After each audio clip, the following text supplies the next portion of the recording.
Fala, família do No Máximo 20, estamos iniciando mais um episódio aqui hoje. Gostaria de agradecer a galera que está acordando agora, a galera que já está no meio do seu dia ou quem está indo dormir conosco. Meu nome é Diego Lopes, atualmente Head Comercial aqui no Grupo Garzen, e vou acompanhar esse bate-papo de hoje que com certeza vai ser sensacional. Pessoal, muito prazer. Meu nome é Leonardo, empreendedoras e empreendedores desse Brasil. Hoje a gente está com um assunto aqui e com uma pessoa muito especial que vai falar sobre um assunto que a gente quer trazer há muito tempo. Esse sim é um assunto interessantíssimo. Vocês vão entender daqui a pouquinho. Vou deixar o Zé apresentar. Eu não posso deixar de falar sobre um convidado que já passou por aqui, que é o Arthur Trindade, e que nos indicou o Braulino Peixoto, que ele é neuropsicólogo, CEO e fundador da Neurolog Brasil, que é uma agência de cooperação nacional e internacional de neuromodulação. Eu chego a estar um pouco até nervoso com esse conteúdo de hoje, porque é uma coisa que eu gosto muito. Então, já vou começar com a primeira pergunta, que é como ensinar as pessoas a se enxergarem no futuro, né, a partir dos seus objetivos, tanto pessoais ou profissionais, para que elas consigam ter mais disciplina no dia a dia. Perfeito, ótima pergunta, Diego. Primeiro de tudo, é super importante cada ouvinte nosso entender que o nosso cérebro trabalha com energia elétrica e essa atividade elétrica cerebral, ela guarda um código secreto e cada indivíduo tem individualidades, particularidades que são tão sutis e que são tão deles que seria impossível a gente encontrar um comportamento elétrico cerebral semelhante ao outro. Obviamente, existem padrões, que são padrões principalmente destacados do conteúdo humano, muito mais no que se diz respeito ao pré-frontal, porque daqui para trás, das têmporas para trás, os macacos, os primatas são todos iguais a gente. O nível de semelhança da genética do primata chega a 98% em relação à espécie humana Homo sapiens. Então, essa atividade elétrica cerebral, ela é sutil a tudo. Eu costumo dizer que a atividade elétrica cerebral é a última instância que pode ser medida e que está mais próximo do mundo das ideias, pensamentos, emoções. Quando a gente pensa na ideia de associar a disciplina, a projeção de futuro para obter sucesso, obter um objetivo na vida, acima de tudo, a gente precisa lembrar de um termo que é muito pouco falado, que nós chamamos de progressão. A pós-gressão é exatamente a capacidade de você se colocar no seu futuro e reafirmar exatamente o lugar onde você quer estar. Então, como que é possível fazer isso? Antes de mais nada, também é importante destacar aqui a relação disciplina versus motivação. Motivação é aquela amiga ingrata, né, que geralmente ela só chega quando a festa está pronta. Disciplina é uma amiga fiel, que está pronta para executar tarefas no background a qualquer minuto, a qualquer hora. Então, o que de fato seria a disciplina, né? É uma capacidade mental, organizacional, onde você reafirma todos os dias para você, todos os minutos, todas as horas, onde você quer chegar. Isso justifica o objeto de energia pessoal que faz com que você execute tarefas fracionadas dia a dia após dia, para conquistar aquele teu objetivo. Voltando para a ideia da pós-gressão, é super importante cada ouvinte entender que as orações, que estados diferenciados de consciência, meditação funciona, porque à medida em que você faz respirações longas e profundas e você vai buscando visualizar na tua mente o teu objetivo, chega um momento tal que a tua capacidade de estado de consciência ela está tão elevada que o cérebro começa a considerar aquela sua imaginação criativa de onde você quer estar no futuro como uma realidade daquele exato momento.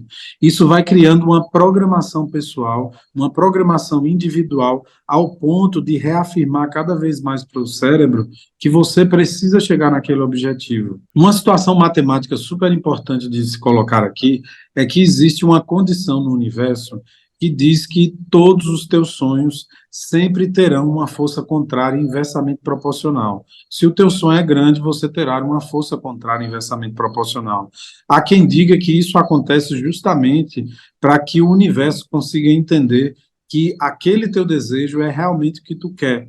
Então, a partir do momento que tu recebe a força contrária e que tu encontra alternativas criativas para driblar, e na tomada de decisão você reafirma o teu desejo de continuar naquela linha, naquela direção, você está reafirmando o teu sonho, o teu objetivo, está reafirmando a tua pós-gressão para um futuro que cada vez mais fica próximo, porque o tempo é sempre um aliado da gente, né? À medida em que você faz tarefas fracionadas durante o dia, durante o mês, durante o ano, se o teu projeto é de 10 anos, por exemplo, alcançar um determinado objetivo, aquela missão ela vai ficando mais fácil à medida em que você consegue dominar situações diárias, mensais, por exemplo.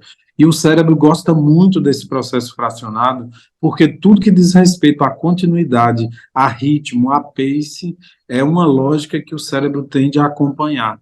Então, pensando no processo da disciplina relacionada, por exemplo, com a motivação, é possível compreender claramente que os estados motivacionais, eles sempre acontecem depois de um ganho, ainda que seja fracionado. Então, por exemplo, para que você chegue daqui a 10 anos na tua meta, você consiga alcançar no teu primeiro ano um resultado que seja a base daquele processo estrutural, se você percebe depois de uma reunião de avaliação, de uma autoavaliação que você alcançou o seu objetivo, naturalmente você vai acordar no outro dia muito mais motivado, né? Mas também a gente sabe que terão dias em que as coisas não acontecerão exatamente assim. As coisas talvez não vão dar certo como foi planejado. Isso também não é motivo para abandonar o estado de planejamento. O planejamento nunca sai como a gente de fato organiza, mas ele faz com que a gente se aproxime cada vez mais desse estado de perfeição que muitas vezes não é possível alcançar, mas a gente consegue chegar muito próximo, né? Então, muitas vezes, no processo de venda, né, o Leonardo citou aí um pouco que ele trabalha nessa área, pensando no processo de venda, nem sempre você alcança exatamente a meta, porque muitas vezes você não tem a maturidade algum tempo antes de perceber que aquela meta não é exatamente plausível, mas chegar próximo dela te traz um resultado de um processo de avaliação muito forte. Então, é fundamental também falar que quando nós decidimos alcançar um objetivo e levar a disciplina para um sonho futuro, a gente também está fazendo um processo de tomada de decisão. A nossa mente inconsciente, que é a parte mais sábia que existe dentro da cabeça humana, e ela é toda estruturada eletricamente, ela é um soldado de todos nós. Então, a mente inconsciente, ela sempre vai trabalhar para fazer exatamente aquilo que ela interpretou que é o nosso desejo. Muitas vezes o erro de programação mental acontece exatamente aí, porque muitas vezes a gente tem um desejo de fazer sucesso, mas a gente só pensa na ideia, não posso fracassar, não posso fracassar. E o cérebro não processa o não. Então, tudo que fica escrito na mente inconsciente é posso fracassar, posso fracassar, posso fracassar. Então, trocando a subjetividade de uma forma muito mais matemática, nossa mente funciona no formato algoritmo também. Então, o algoritmo é aquela programação exata, onde você não pode esperar apertando a tecla Enter você deletar algo. Se você aperta a tecla Enter, ela vai te dar um resultado X relacionado àquilo. Então, isso é muito interessante de discutir, porque tudo que a gente discute hoje, desde o metaverso até as altas tecnologias e a conexão com as redes sociais, nada mais é do que uma imitação ainda muito distante de uma realidade perfeita que foi construída para aqueles que acreditam num processo de divindade, mas também para aqueles que acreditam no processo da ciência e na formação natural do universo. Então, assim, existe uma beleza, existe uma sabedoria por trás da constituição e do equilíbrio, da homeostase do universo, que faz a gente entender que tudo que a máquina e a mente humana cria, muitas vezes, ela está conectada e relacionada tão simplesmente com uma tentativa de recriar, da criatura, remodelar uma criação que antes já foi do seu criador. Antes de tu ir para a segunda pergunta, eu só quero trazer um conteúdo e totalmente relacionado ao que a gente está falando aqui hoje, que é do Richard, que ele falou num episódio anterior, exatamente sobre a carreira, de a gente planejar a carreira lá da frente para trás. Que nem tu comentou, o planejamento, ele muitas vezes não vai acontecer, porém, quando terminou o episódio, eu fiz aquilo. Muitas coisas deram errado, mas teve muitas outras coisas que eu tinha planejado para muito depois que já aconteceram. O projeto de passado e futuro, ele tem infinitudes e ele é infinito.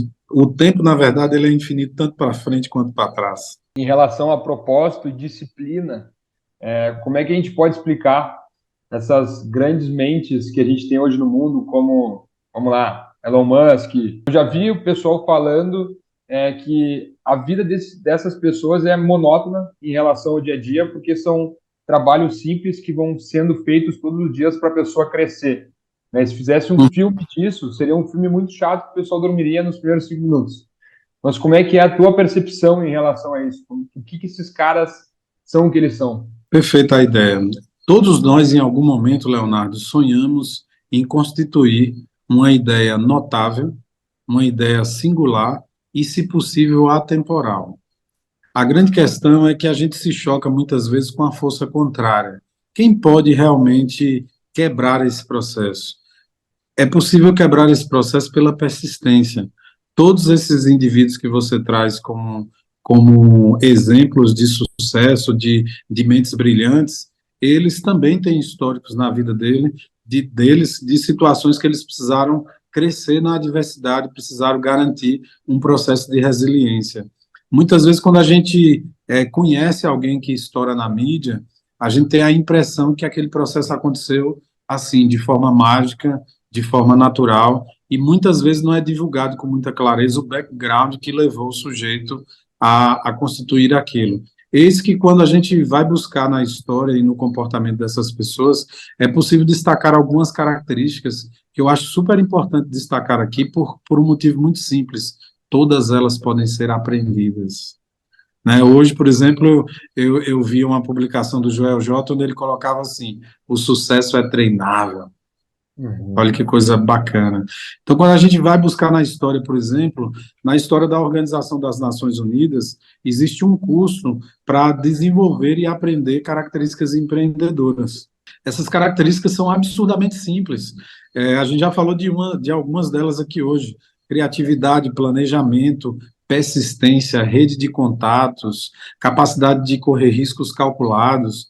E aí eu poderia falar de todas aqui, mas não é o caso. Mas já dei bastante exemplos aqui para que a gente entenda que existem características humanas quando o indivíduo introjeta isso para ele, a partir de uma conexão com um propósito, e ele diz para si mesmo todos os dias que acredita na ideia do vir a ser, que é acreditar em si como uma semente, como uma potência, o tempo sempre vai trabalhar ao nosso favor. E chega um momento que, muitas vezes, de tanto errar, e o erro é muito interessante porque, a partir do erro, você descobre o que a realidade não é, e essa é a maior inferência que a gente pode ter na vida, viu? Porque ninguém é capaz de dizer o que a realidade é. Então, a nossa inferência para constituir algo novo é exatamente compreender o que a realidade não é. Né? Então, muitas vezes o sujeito ensaia, cria um algoritmo, uma fórmula matemática, um aplicativo novo, uma combinação musical, um treino, um jeito de fazer as coisas para aumentar a performance física e mental, e boa parte desse processo de tentativa e erro, o resultado é de erro. Então, assim, para fechar essa conclusão, eu acredito que há uma similaridade com todos eles com a expressão que eu chamo de Lion. Por que eu chamo essa expressão de Lion? Porque quando a gente vai buscar também na história e no comportamento dos leões, eles são os reis da selva, porque apesar de 86% de falha na tentativa de pegar a sua presa, ele usa os 14% com muita eficiência, porque ele nunca desiste. Olha que coisa interessante. Então, o grande mote da ideia, por exemplo, do comportamento felino na selva e dos leões, por exemplo, que é o exemplo que a gente está trazendo aqui, é a ideia de nunca desistir, de matar a presa e garantir sua sobrevivência. 86% das tentativas do leão, ele é frustrado, mas ele aproveita ao máximo os 14% que resta e geralmente ele converte isso num resultado positivo. Então, eu acho que a grande temática aqui, pelo papo que a gente está levando, se eu pudesse deixar uma palavra-chave, eu chamaria de persistência. Quero chamar a atenção para fechar esse processo, que quando a gente vai buscando diagramas especiais na ancestralidade, uns que surgem são os pecados capitais. Eu vou dar o exemplo de um aqui, talvez a gente possa gravar um episódio só sobre isso, porque dá conversa e pano para manga. Mas, por exemplo, se a gente pegar o pecado capital da ira e da raiva, é um pecado capital que faz você fugir da conduta justamente porque você altera a maneira pela qual você peca pelo excesso. Então você se sobrecarrega de energia e chega um momento que você perde o controle quando você está num estado de ira e de raiva. Eis que quando esse sujeito começa a se lapidar diante de tantas frustrações, decepções e situações desagradáveis com esse comportamento, ele começa a entrar em estado de compensação e o excesso de energia não vai embora. Só que ele pode canalizar isso para outros lugares. Pessoas canalizam para o esporte, para a performance no trabalho, no mundo organizacional e por aí vai. E aí o que é que sobra disso? É super importante dizer que todo pecado capital, quando você descasca ele, faz com que ele desabroche, mergulhando na profunda natureza do que te faz mal, você domina ela. O que é que está, afinal, por trás de uma conduta virtuosa em um pecado capital como a ira e a raiva, que é extremamente prejudicial no mundo dos negócios? A garra. A garra é o desdobramento maior de um estado de persistência. É a persistência unida à força, à vontade imbuída, sem dar chance de que a derrota seja um resultado. Você persiste até que a vitória chegue. Então, o processo de garra é uma palavra que abre uma janela light, como diria o Dr. Augusto Cury, que faz você se inspirar diariamente. Eu não vou desistir porque eu ainda acredito em mim que eu posso chegar lá. Eu não vou desistir porque eu ainda acredito em mim que eu posso chegar lá. Então é isso.